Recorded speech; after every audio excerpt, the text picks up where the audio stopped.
coming out is like being born again.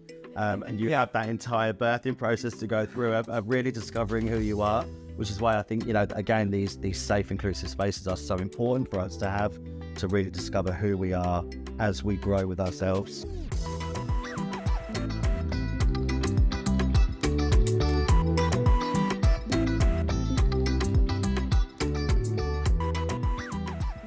I want to discuss with you today about inclusive spaces. I think for us at the Proud Trust, we're big on taking inclusive spaces nationwide into the areas that don't necessarily have a huge amount of LGBT plus support. So as an LGBT person, where would you look for inclusive spaces? So I work in the music industry and I have done for quite a long time now. And I think that music is just such a community thing, that there are these really beautiful groups of people that just have come together through their queerness and share in that way. So I run a collective called Not Bad for a Girl. It's a group of women non-binary DJs, and we basically do events, radio, we're a record label, and part of our ethos is being a safer space. Amazing. Yeah. And obviously, you work for schuh. Yeah. So how do you promote an inclusive space where you are? I think what's been amazing with schuh is I've been in the business for just over 20 years now. From the word go, it was a very open space, and you never felt under any pressure to be somebody who you weren't. It was very much a case of you need to be who you are, because when you're at your most comfortable and you're at your most happiest, then that's how you're gonna perform really well. Yeah, fabulous. I think I can echo that as well. Working for the Proud Trust, the Proud Place in Manchester is probably one of the most inclusive spaces I've ever been in, welcoming of so many people through the doors. I think, Chase, you probably found that, didn't you, come into the Proud Place for the first time? How important was it for you to have that inclusive space? Oh, very. Because where I live, it's a very small town, so it's very you don't see anything.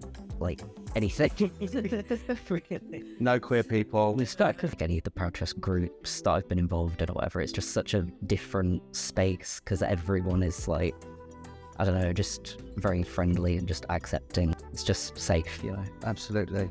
I think safe's the really important word there. I think these inclusive spaces that we're in always need to be safe for everyone to be in, just to be your genuine, authentic self. So Martha, how important is it for you to bring your most authentic self into the spaces that you're in? It's so important. One of the things for me that music has taught me is that you don't have to fit into a binary. I think I've really struggled with my gender identity and with my sexuality, and it wasn't until I sort of started working in the music industry that I realised there were people around me who didn't fit into binaries and weren't coming out and identifying themselves as a set thing, or were changing that, and it was fluid. And that's for me, that's so important that I can do that. And the best thing about it is that people change how they want to be, identified as, and we are all just okay, that's cool, let's keep rolling. I love that. Yeah. What about you, Chase? I think the best, one of the better jobs that I had was everyone was very inclusive, just work environment, just general conversation.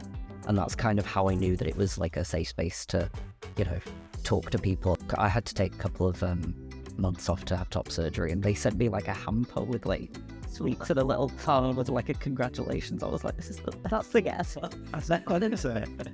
And that's so accepting of you as an authentic person. I think for me, as a proud queer man, working within the Proud Trust and being able to bring my most authentic self into work every single day, for me, is so super important, because the imposter in you kind of says, do I deserve this? I'm okay. And when you've got a really great collective or safe space or work environment where you can genuinely just be you, it does make life so much more worthwhile. Okay, so thinking about the future of inclusive spaces, I know for me personally, working with young people, I think Manchester is fabulous for the youth groups, the physical youth groups that the Proud Trust provides. But I know personally I could have done with that space down in Kent when I was growing up. I'd like to see physical LGBT plus youth groups up and down the country to provide them really safe, inclusive spaces for young people to grow and develop into the beautiful LGBT plus people that they are. What about you, Martha? What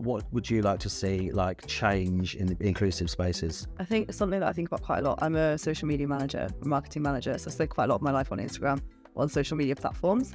And I think there are some really amazing communities we've mentioned before, like online can be a really great space for you to sort of understand yourself better as a queer person. But I also think that generally there is a lack of the policing of like homophobia and transphobia, and I often see things that people get away with saying where it's just like, this is not a safe space at all.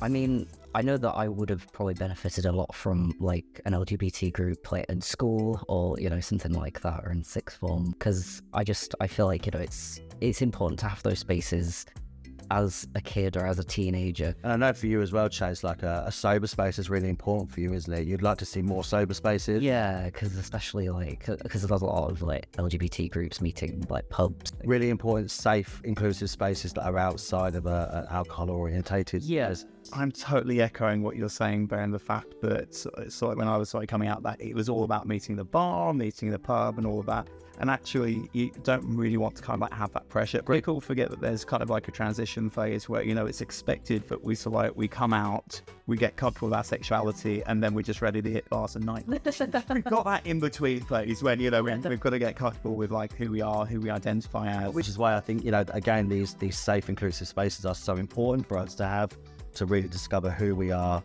as we grow with ourselves.